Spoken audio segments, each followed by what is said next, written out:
So Intel basically decided to get rid of all their chips by charging $250 more for a box that says Special Edition on it.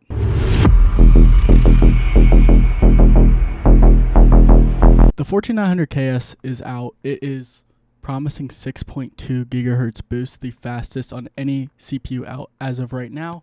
So hopefully being the fastest in gaming, and I decided to test it out. This isn't a full review. I'm going to do that in the next couple of days, but we're going to do a very basic kind of test comparing it to my 13900K fully overclocked versus just plopping one of these in and seeing how good it performs. The 13900K I have runs at 5.7, 4.4, basically what a 14900K runs stock. This runs at 5.9 all core. The E-cores are the exact same. They don't matter really for gaming, but we still keep them on for the better performance slightly. If you have a 13900K or any high-end i9 CPU, should you upgrade to this? No, but did I do it anyways?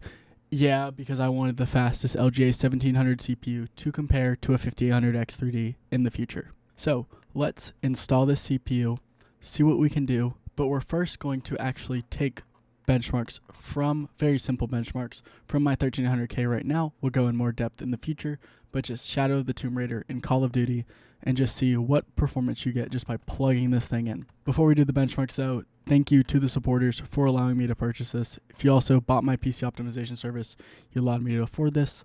Links are down below to both of those. Let's get right into it. I forgot to mention, but the 13900K will be running at 7800 CL36 fully tuned with all my timings tuned just to get the highest performance. It took like hours to get stable versus XMP on this thing, just because people who want to spend more money typically may not want to like tune their hardware. Maybe that's why they're buying this. So maybe if you don't want to tune, this might be a reason to buy this. Hopefully. Shadow of the Tomb Raider 1080p full low settings. This is with DirectX 12 exclusive. We're running average of 386. Here are the CPU numbers. We're looking mostly at these game ones, looking at the min and 95%. We want these as high as possible. I don't really worry about the renders just because they're so high. The games make sense. Now on to COD. Call of Duty all low settings, 1440p, averaging 600 FPS on the CPU, 436, 337, 394, almost 400, 335, 311. Very good results for 1440p.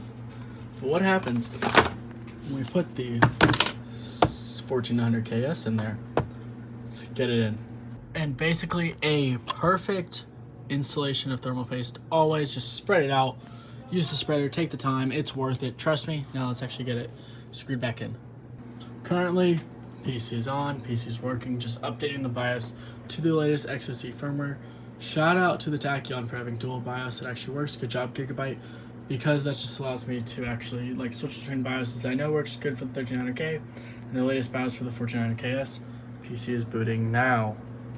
F8, the latest public release BIOS, to X7R, the latest XOC BIOS. If you have a Tachyon, definitely hit up HardwareBot for the latest BIOSes. They perform so much better than the release BIOSes that Gigabyte just stopped caring about. Like, there's not even one for the KS or anything. And they're just not remembering microcodes. It sucks. Super annoying. Yay, it decided to show up on my side monitor. Great. But let's just go to advanced mode real quick. Okay, this is taking too long. Let me fix this.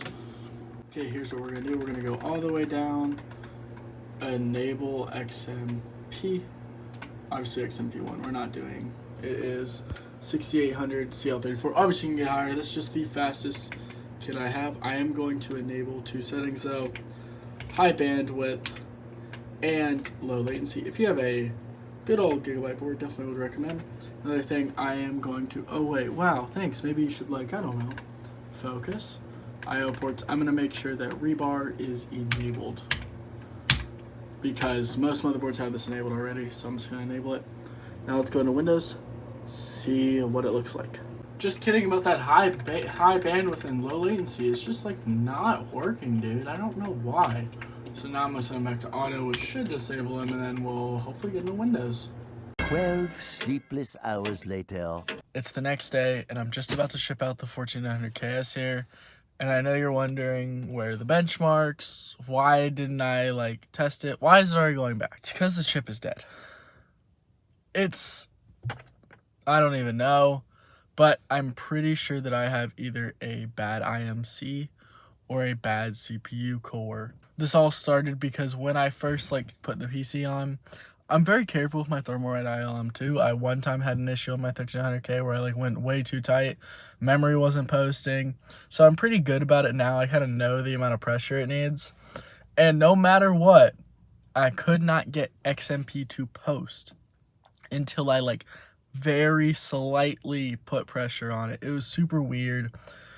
I don't know really what happened, but I was like, okay, something's kind of up here. And then I got 1600 to boot. It took forever. But then I tried to run VT3, and even though temperatures were completely fine, less than 90 degrees, running at 5.9 at 360 watts. Shout out to the Frozen Non 360. I think it's insane. I couldn't get any luck. OCCT small was even worse. Large would kind of pass. I was talking to some people in my Discord, links down below, and they were like, oh, try disabling hyperthreading. Maybe it's just too hot. Nope, getting the same errors on the same cores. Got me more questions, kept BSODing. So I'm overall just trying to exchange the chip. I already put in a request to B&H, and they gave me a label. So shout out to B&H. They actually tried to hurry this CPU out to me as well. I'm not paid or anything by B&H. I paid for the CPU. I was just hey, I kind of really want the CPU to make content. They're absolutely will hurry one out to you. Maybe that was my downfall though. But if you enjoyed the content, hit that like button down below, subscribe. If you want more kind of live or early access stuff, follow me on my other socials. I was posting on Twitter last night. I was in the Discord a lot. Become a supporter if you have not already. I'm gonna go ship this back now. See ya.